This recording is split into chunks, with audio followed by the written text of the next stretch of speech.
I love you. நான் Thayu Manavan. ஹேர்லாண்ட் சாண்ட்ரஸ். யார் இந்த ஹேர்லாண்ட் சாண்ட்ரஸ்? இவரோட கதையை நீங்கள் கேட்டு முடிக்கும்போது உங்களுக்கு ஒரு எஸ் ஆர் நோ ஒரு விஷயத்தில் கிடைக்கும். அப்போ நீங்கள் எவ்வளோ ஹாப்பியாக ஃபீல் பண்ணுறீங்க அப்படின்றது தான் உங்கள்கிட்ட நான் எதிர்பார்க்குறேன். ஸோ யார் இந்த ஹேர்லாண்ட் சாண்ட்ரஸ் அப்படின்ற பார்த்திங்கன்னா KFC இருக்குல்ல, அதனோட அந்த லோகோ இருக்குல்ல, அதை உருவாக்குன அதோட ஃபவுண்டர். அந்த லோகோவில் கூட பார்த்துருப்பீங்க, KFC லோகோவில் கூட நீங்கள் பார்த்துருப்பீங்க.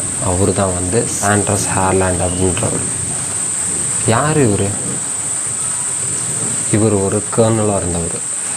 கேர்னலாக இருந்துக்கிட்டு தன்னோட பிஸ்னஸை அடுத்த லெவலுக்கு எடுத்துகிட்டு போகணும் அப்படின்னு அமெரிக்கா ஃபுல்லாக அந்த இப்போ KFCனா பக்கெட் சிக்கன் தான் ரொம்ப ஃபேமஸ்ஸு.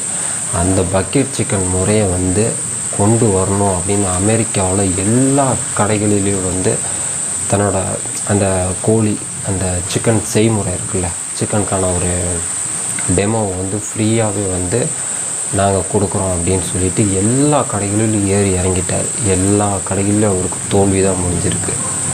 அவர் 1009 எப்படி 1009 கடைகள் ஏறி இறங்கி அதுக்கப்புறம்தான் அவருக்கான ஒரு எஸ் அந்த வார்த்தை அவருக்கு கிடச்சிது. அதுக்காக அவர் ரொம்ப கஷ்டப்பட்டு ரொம்ப கீழேருந்து மேலே ரொம்ப கஷ்டப்பட்டுருக்காரு. அதுக்காக அவரோட வாழ்நாளில் பாதியை செலவழிச்சிட்டாரு அப்படின்னு கூட சொல்லலாம். அதுக்கப்புறம் அவரோட அந்த முதல் அந்த கோழி அந்த அமெரிக்கா ஃபுல்லாக கென்னடில் அப்படின்ற ஒரு இடத்துல விற்பனைக்கு வருது. ரொம்ப அதனோட டேஸ்ட்டு பிடிச்சி போய் இன்றைக்கி உலகம் ஃபுல்லாக பல வகையான பிரான்ச்சஸ் KFC உருவாக்கியிருக்கு. அதுக்கு காரணம் சாண்ட்ரஸ் ஹேர்லாண்ட் அப்படின்றவர் தான். அவரோட விடாமுயற்சி, அதாவது ஒரு விஷயம் நீங்களாக இருந்தாலும் சரி, ஒரு விஷயம் தொடர்ந்து முயற்சி பண்ணணும்.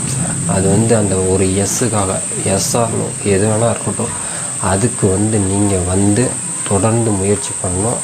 அது நோவாக கூட இருக்கட்டும், எஸ்ஸாக கூட இருக்கட்டும். இந்த எஸ்ன்ற ஒரு வார்த்தை உங்களுக்கு ஒரு மன திருப்தியை கொடுக்கும்.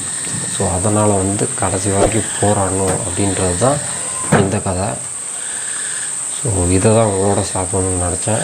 Thank you, love you all.